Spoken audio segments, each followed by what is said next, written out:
The girl in the shadows. The rain was coming down in slow, steady sheets, washing the Los Angeles sidewalks clean as if the sky itself was grieving. KeanuReeves had just finished a late-night shoot for an indie film. He wasn't in the mood for luxury or fanfare, so he took a quiet back exit from the studio and walked alone through the soaked streets. His black hoodie was up, not to hide, but simply to feel normal, like any man with tired eyes and 1,000 thoughts. He passed an old clinic on Franklin Avenue. It was closed, lights out, except for a soft flicker coming from a cracked window above the entry. Keanu paused, not because he was curious, but because he heard something. It wasn't a voice. Not at first. It was the faint, broken rhythm of crying. Not loud. Not wild, just the kind of sorrow that wrapped itself in silence and stayed behind when the world moved on. His hand brushed the iron fence.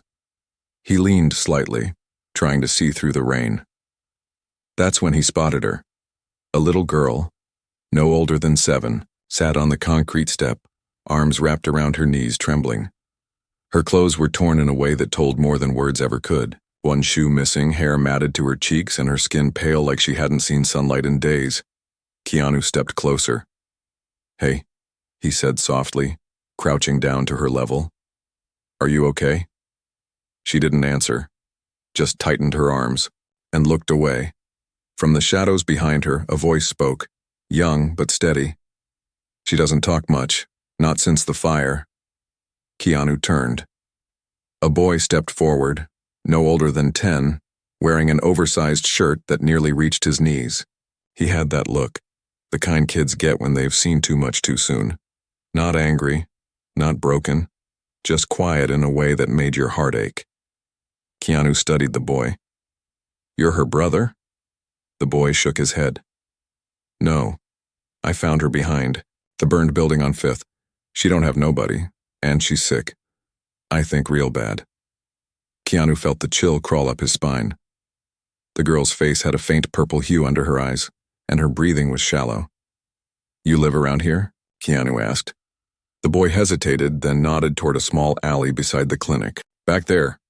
I sleep behind the dumpster. She's been with me 3 nights now. I give her my coat. She's still cold." Keanu looked toward the clinic door. Locked. No sign of staff. He took off his own coat and gently wrapped it around the girl. She flinched at first, then looked up at him with the softest, most fragile eyes he'd ever seen. They didn't ask for help. They asked not to be forgotten.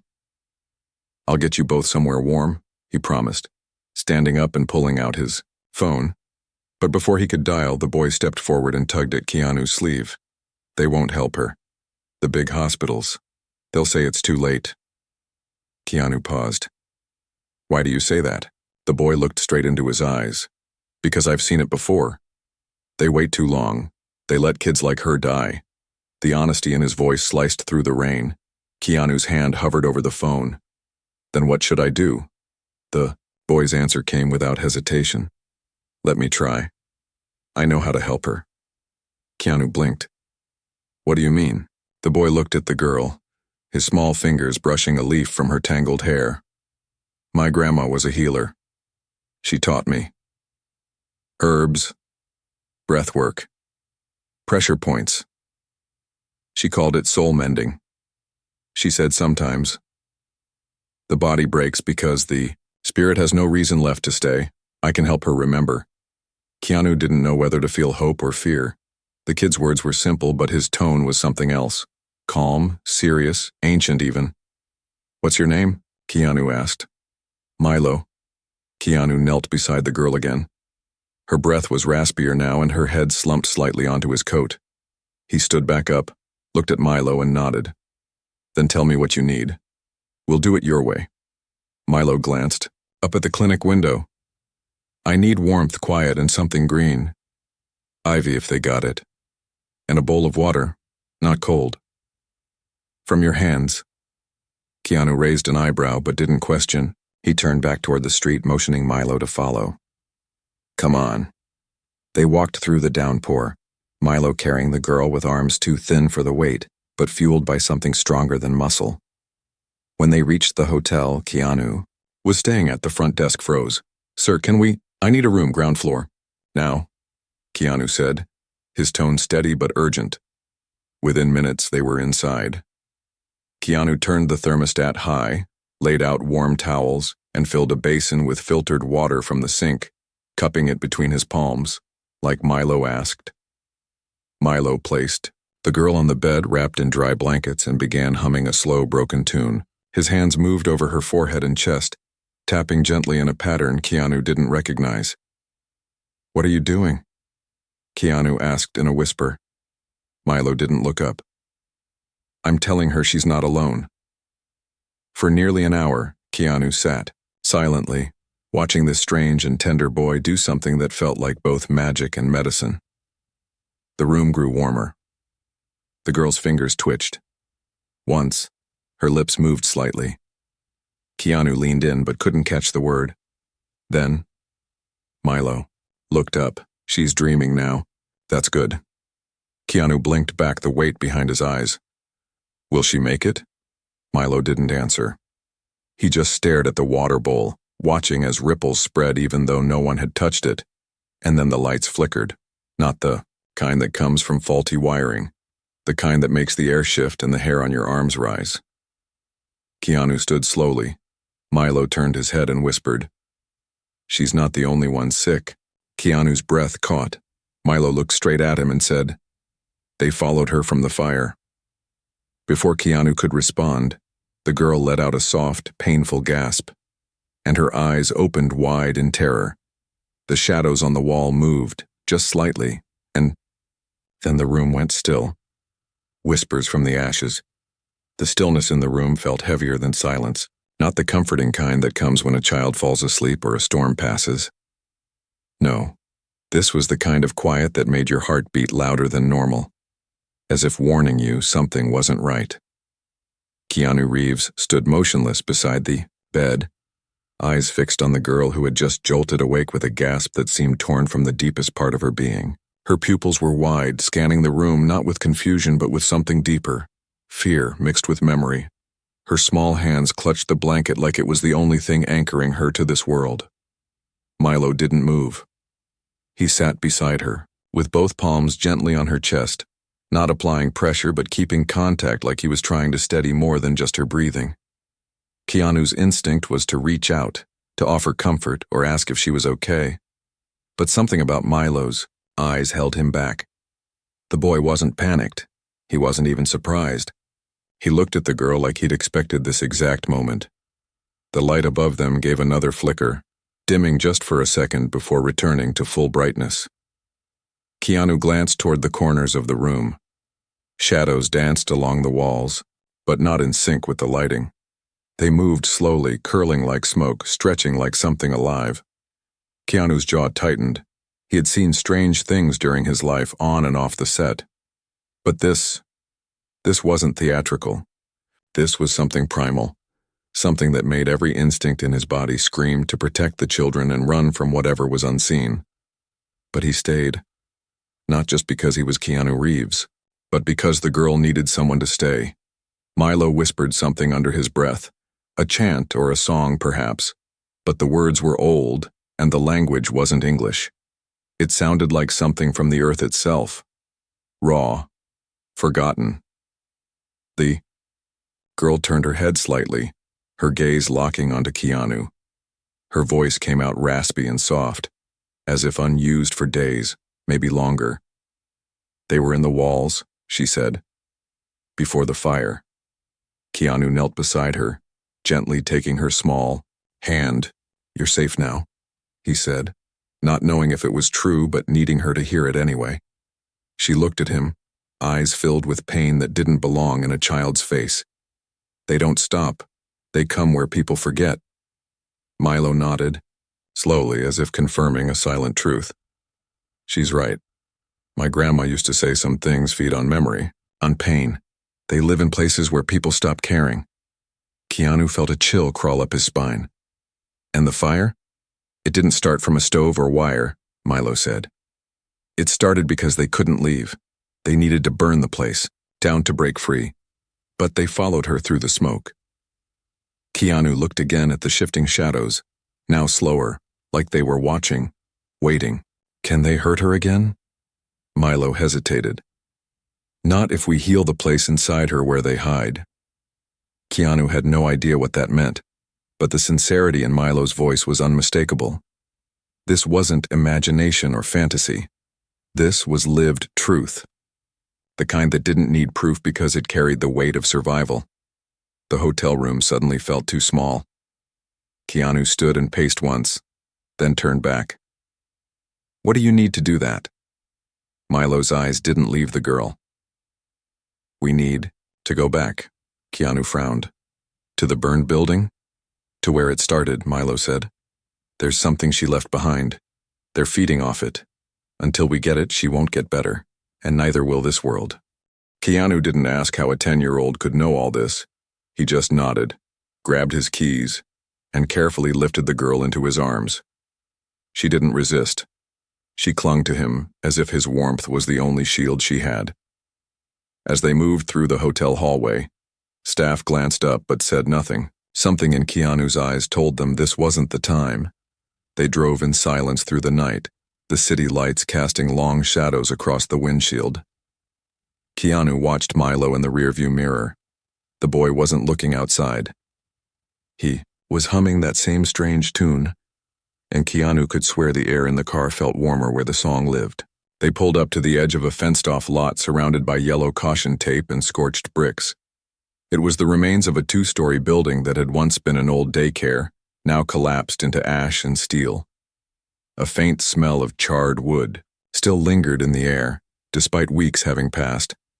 Keanu carried the girl while Milo led them through a hole in the fence. They stepped over blackened beams and melted plastic toys. Everything was brittle, crumbling beneath their feet.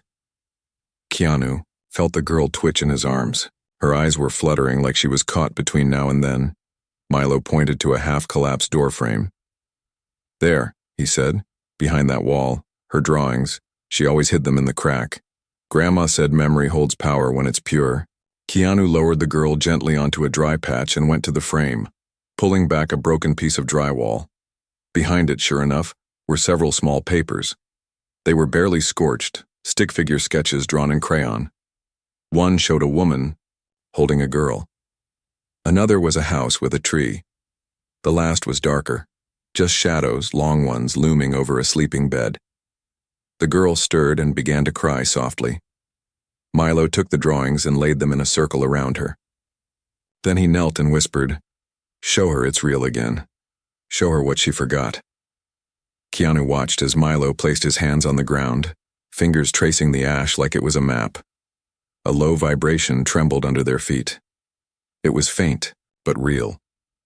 The girl's breathing slowed, her eyes opened, and then something incredible happened. From beneath the rubble, tiny green shoots of ivy broke through the ash. Not much, just a few, but enough to catch the light of the moon above. They curved toward the girl not like plants, but like they knew her. "This is what healing looks like," Milo said. "Not fast, not loud, just real." Keanu could barely speak. The girl reached out and touched the ivy. Her lips parted, and this time her voice was stronger. "My name is Lucia." Keanu smiled. "Hello, Lucia." But the peace was short. From behind the fence, a loud crack echoed. Something heavy was moving through the dark. Not human, not animal.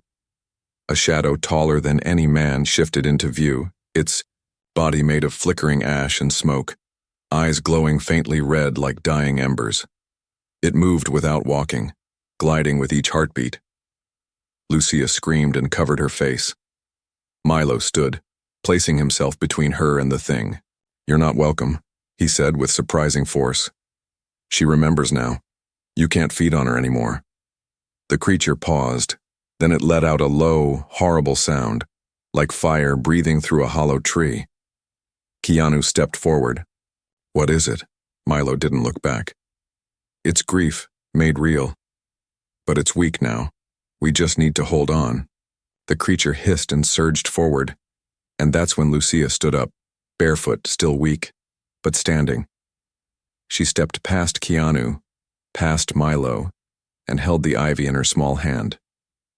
"You don't belong to me," she said to the shadow. It roared, in response, but this time, The sound scattered like leaves in the wind. The light from the ivy grew stronger.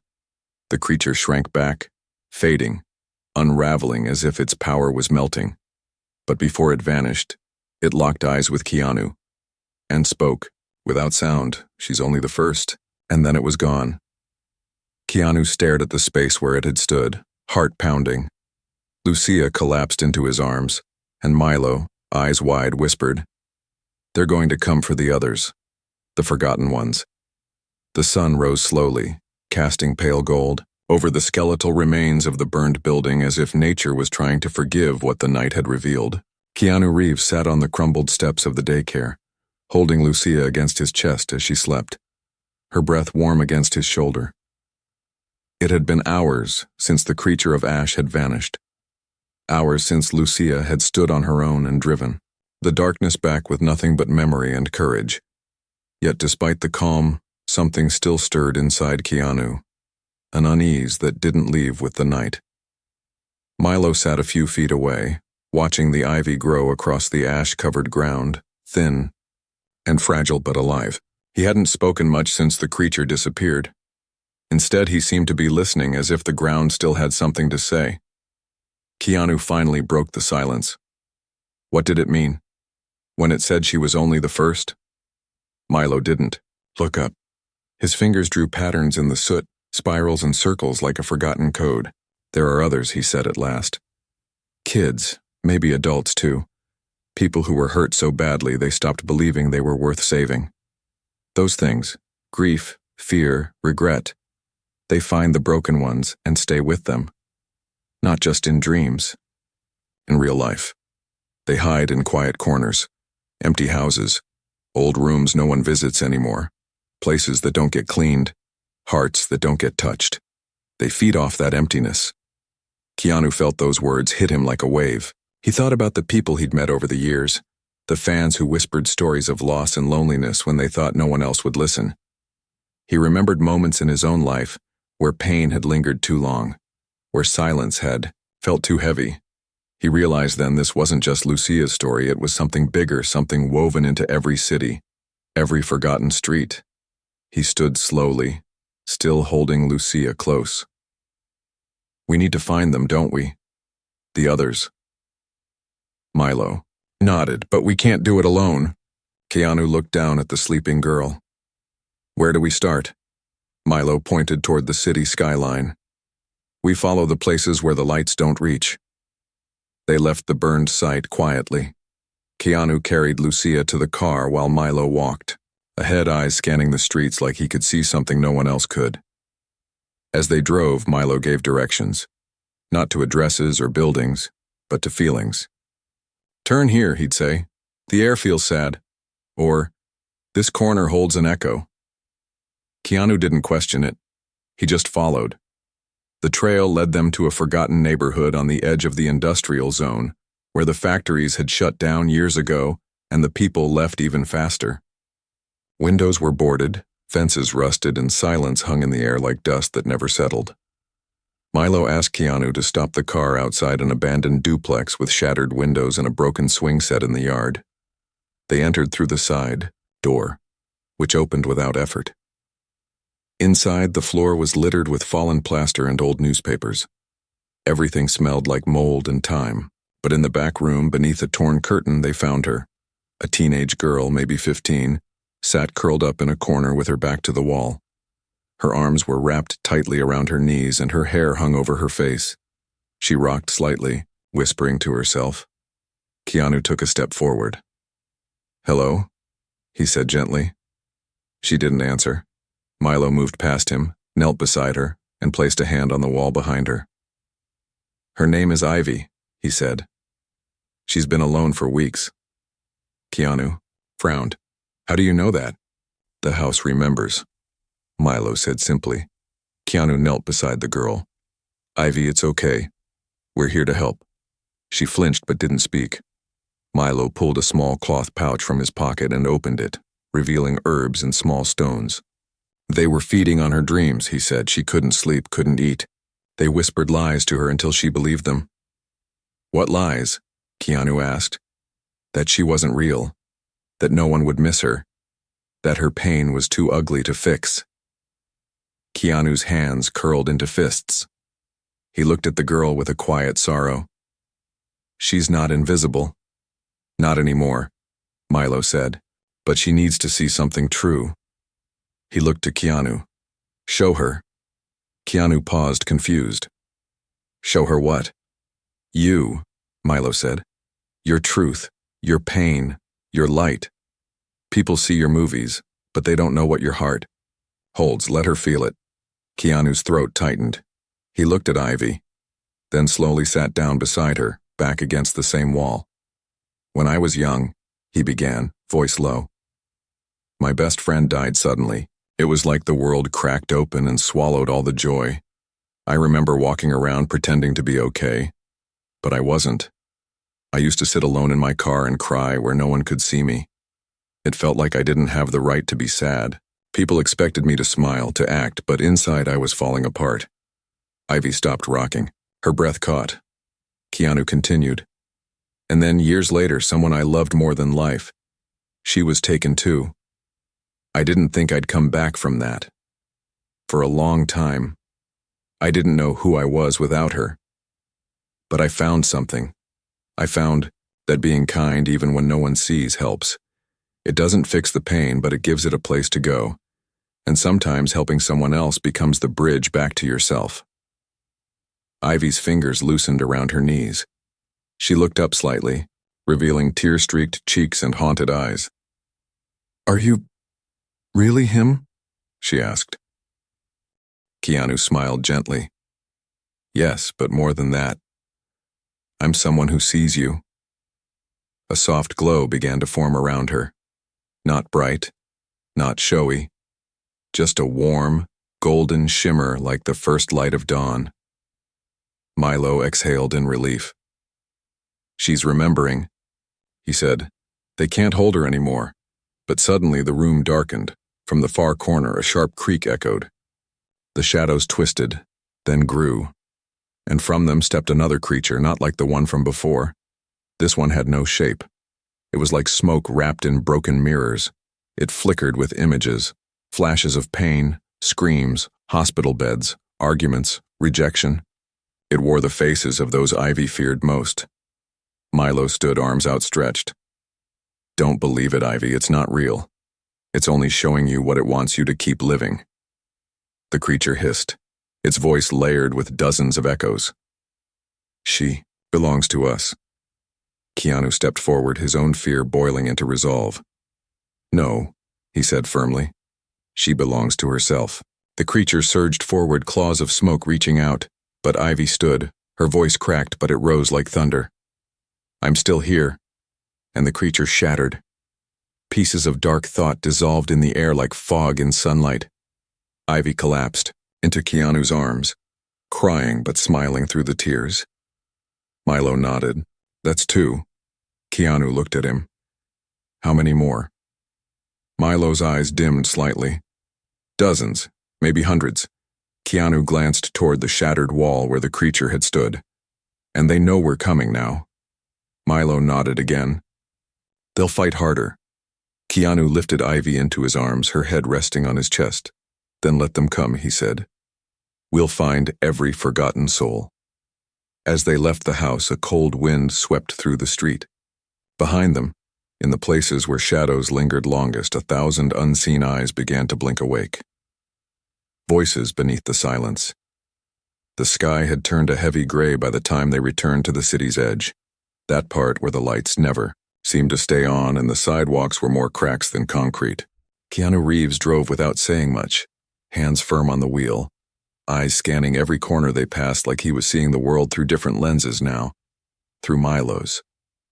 Behind him, Ivy and Lucia sat wrapped in thick blankets, their heads resting against each other, both exhausted from the kind of battle no one else could understand.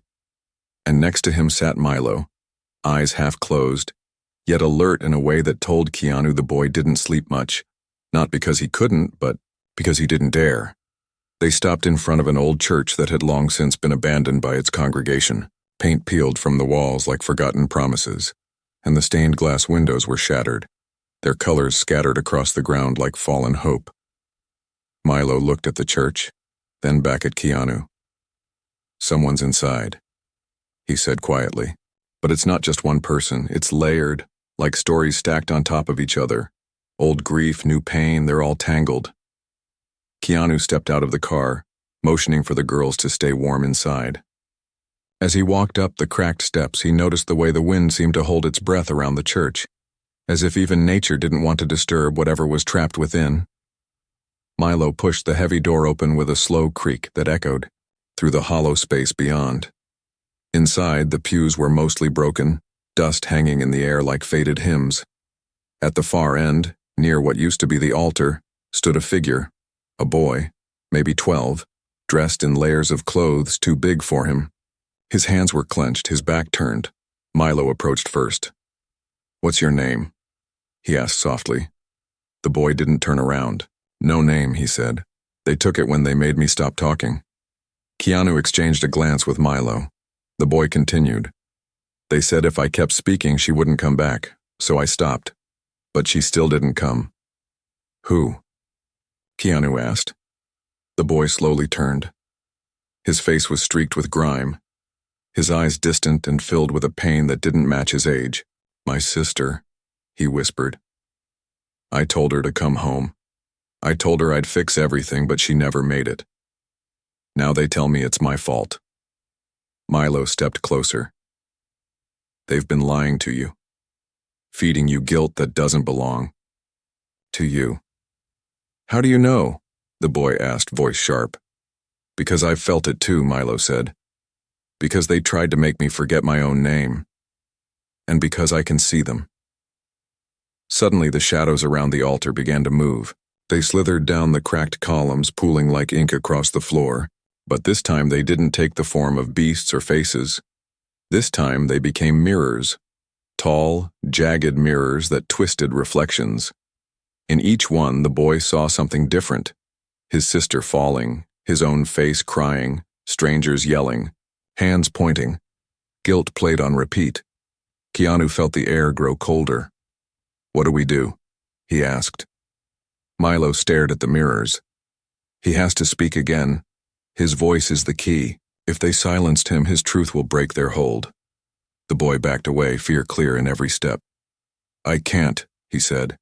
"Every time I try, it's like something pulls me inside the memories. I hear her scream. I feel the road shake. I see the lights, then nothing." Keanu walked to him, crouched down, and took his hand. "You're not alone now. And you don't have to be perfect. Just speak what's real. Not loud, not brave, just real." The boy trembled, staring at the mirrors as they swirled with smoke and reflection. Then, barely above a whisper, he said, "Her name was Marie." The mirrors cracked. His voice grew stronger. "She used to braid my hair when I cried. She told me I was stronger than the monsters under the bed." One mirror shattered. I tried to get help that night. The phone didn't work. The lights were out. I ran. But she was already gone. More mirrors shattered. Tears streamed down his cheeks. I didn't know what to do. I blamed myself. But I never stopped missing her. I still talk to her, in my head, every night. And with those words, the last mirror exploded into dust, the darkness pulling inward like it had lost its anchor.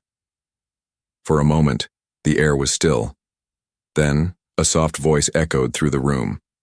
Not the boy's, not Keanu's, not Milo's. A girl's voice. "I never blamed you." Keanu turned sharply, eyes searching. The boy gasped, hand pressed to his chest. "Did you hear that?" he asked, voice shaking. Milo nodded. "She was listening, and now she's free." The boy collapsed into Keanu's arms, sobbing with a relief that only came after years of carrying what should have never been his burden. Milo watched silently, then said, "His name is Elijah." Keanu looked down. "Is that right?" The boy nodded slowly, as if remembering the word for the first time. They walked out of the church together, and as they did, the cracked bells above rang once, not from wind, not from touch, but from something unseen. The sky had cleared just slightly, a single ray of sunlight breaking through, touching the boy's shoulders like a blessing. They drove back in quiet, the car now carrying 4, instead of two. Lucia and Ivy reached forward, holding Elijah's hand when he got in, and something passed between them.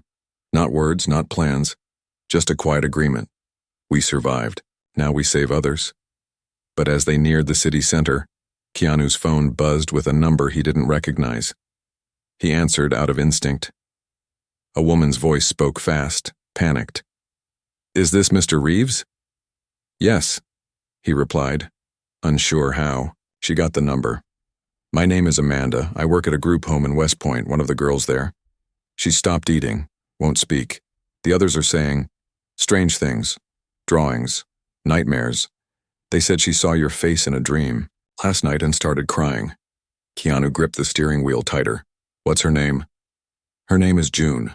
Keanu looked at Milo, who had already turned toward him. Milo said nothing. He didn't have to. They were being called now, and someone, some force, was guiding the broken toward the ones who refused to walk away. Keanu put the car in gear, looked at the kids in the rearview mirror and said, "Hold on, we've got one more tonight." But as they drove into the fog that blanketed West Point, a figure stood on the rooftop of a distant building.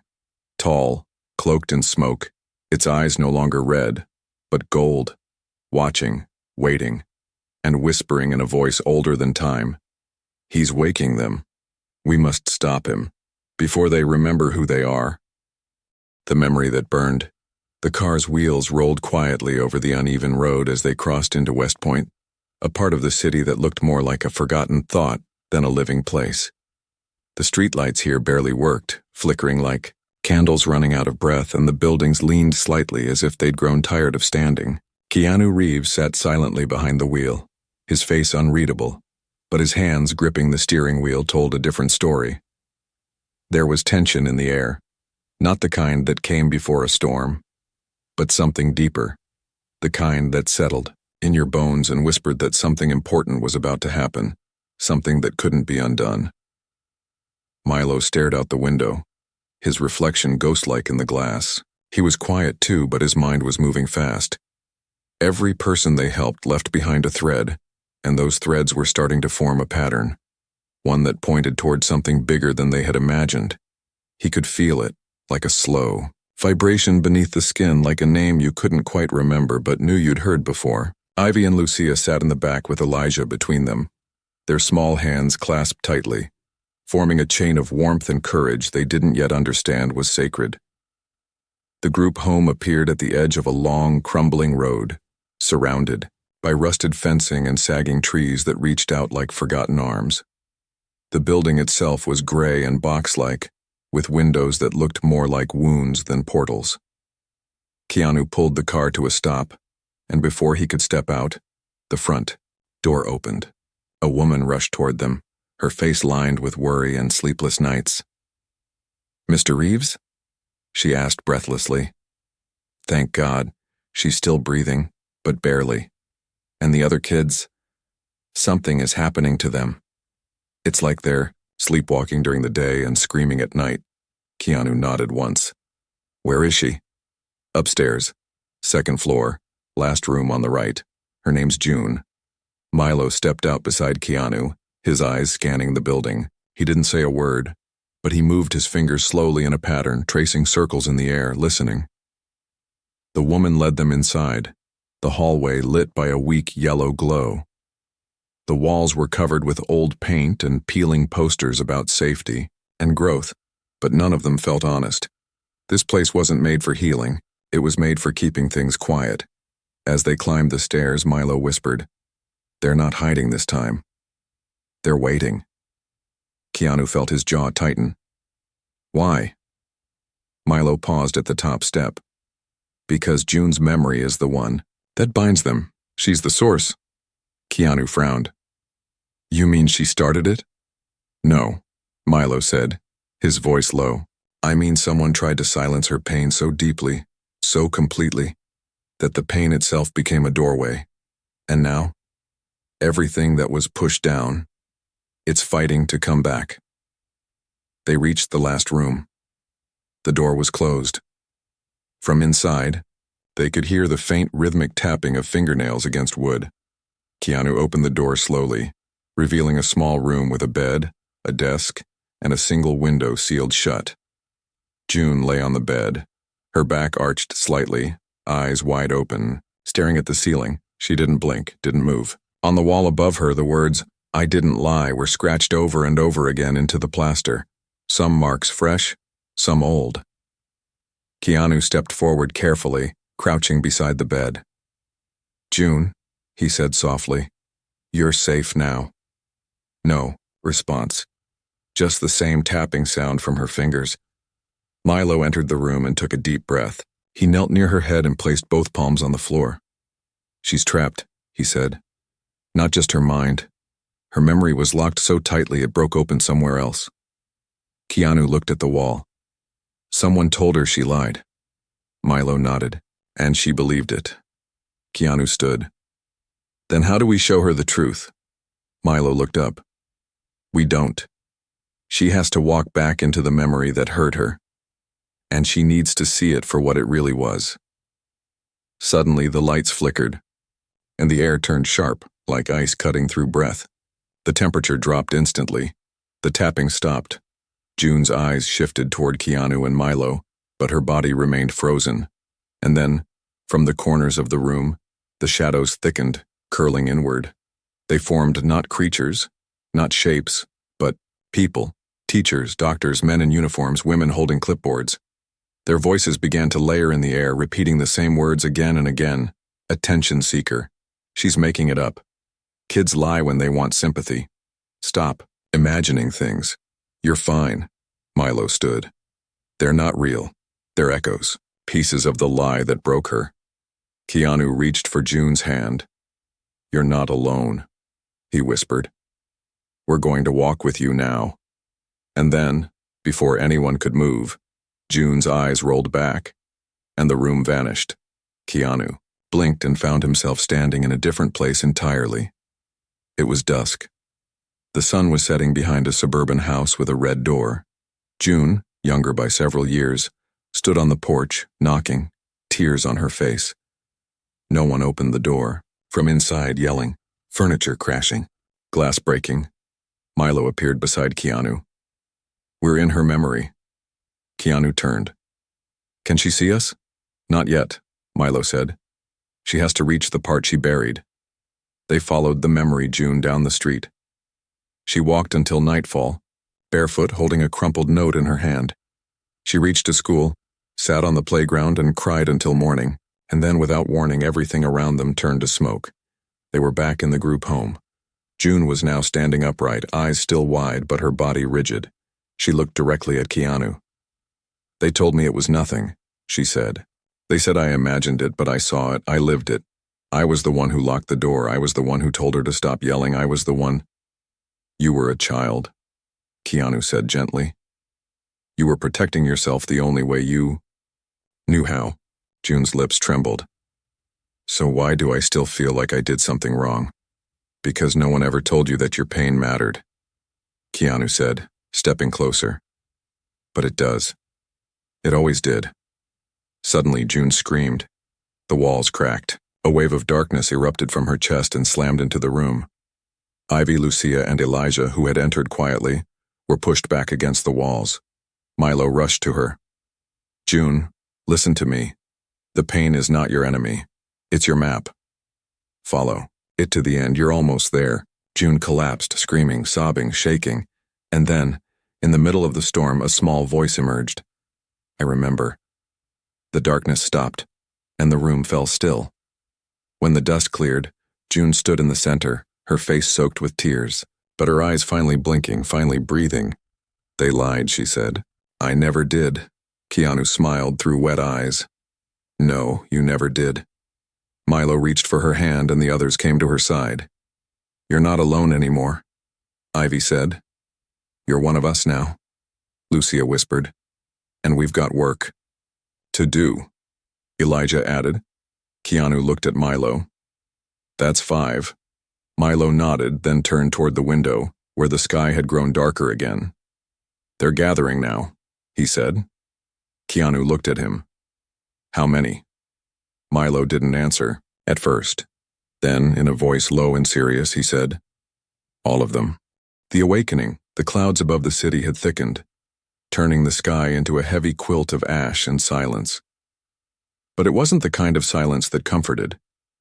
It was the kind that weighed down everything beneath it, pressing against windows, hiding in alleyways, creeping into hearts. Somewhere in that silence things were moving, not with footsteps, but with the slow, deliberate spread of forgotten sorrow, the kind that found cracks in smiles and curled up inside the unspoken. Reeves stood in the parking lot outside the West Point group home, the cold wind pressing his jacket against his back as he watched the horizon. Next to him, Milo sat quietly on the curb, eyes closed, breathing slow and even. He wasn't meditating. He was listening. To things most people couldn't hear. The other children, Lucia, Ivy, Elijah, and June, stood in a tight circle nearby, their shoulders brushing, each one changed in ways the world couldn't measure. They weren't just kids anymore. They were witnesses, carriers of something sacred and dangerous, the truth. Milo finally opened his eyes. "They're here," he whispered. "Not just one, all of them." Keanu's jaw clenched. "How many?" Milo didn't speak. He simply stood and pointed toward the city skyline. And there, rising above the buildings, were the shadows. Not in the shape of monsters this time, but people, thousands of them. Tall, thin, and flickering like candlelight, each one wearing a face that didn't belong, faces stolen from memories, twisted by shame, anger, fear. They didn't walk. They drifted, filling the streets, peeking into windows, hovering near the places people cried alone. "They're not here to hurt just us," Milo said. "They're trying to keep everyone asleep." Keanu turned to the children. "Then wake them up." The group returned to the heart of the city where the stories had started, where grief had grown roots. They walked through quiet neighborhoods, past shuttered shops and abandoned lots. People watched from behind curtains, sensing something different, but unable to name it. The streets buzzed with a kind of energy that came before change, terrifying. Electric, irreversible. As they moved, people followed, not because of fame, not because they understood, but because something in them stirred. A memory. A wound. A whisper they hadn't allowed themselves to speak aloud. Soon, dozens walked behind Keanu and the children. Then hundreds. Strangers holding hands. Old men with war in their eyes. Women with tears they'd never been allowed to shed. Teenagers with secrets written on their skin. The shadows reacted, swirling overhead like smoke, trying to find a way in. But something was different now. Every step forward dimmed their glow. They reached the city square, a wide open space with cracked tiles and a broken fountain at its center. This place, long abandoned by celebration, became the battleground, not one of fists, but of presence, truth versus silence. Milo stepped onto the fountain base and raised his voice. Not with volume, but with purpose. "They told you your pain was too small to matter. They said if you stayed quiet, you'd be strong. They made you feel like your truth was a burden, but they lied. And now, it's time to remember." The crowd stirred. Keanu stepped forward, looking across the sea of faces. "I lost people," he said. "I've felt alone even when surrounded. But what saved me was kindness. Listening. Not running when the truth got heavy. And today, we stop running." And then June stepped forward. She opened her hands, revealing a torn piece of paper she had carried all this time, the note she had written the night she ran. "This was my voice," she said. "No one read it, but today, you will." She read aloud. Her voice cracked, broke, then soared. With each word, a ripple of light burst outward. The shadows reeled, pulling back. Lucia followed, holding up a sketch she had drawn as a child, of the fire, of what took her home. She whispered, "You didn't win. I'm still here." Ivy held out her bruised journal, the one she'd written in when the world ignored her cries. "This is my proof." Elijah raised his arms, shouting, "I remember her laugh. And that means she still exists." The shadows screamed, They surged forward, trying to drown the truth in chaos. But something happened then, something no one could explain. People in the crowd began stepping forward, one by one. A mother clutching a photo of her son. A man holding the guitar he hadn't played since his brother died. A girl with a letter she never sent. All of them offering their memories like torches in the dark. And then KeanuReeves raised his voice. Not as an actor, not as a symbol, but as a man. If pain can be passed down like a curse, then healing can be passed like a blessing. We're not broken. We're rising. Milo stood beside him, arms lifted to the sky, and the sky answered.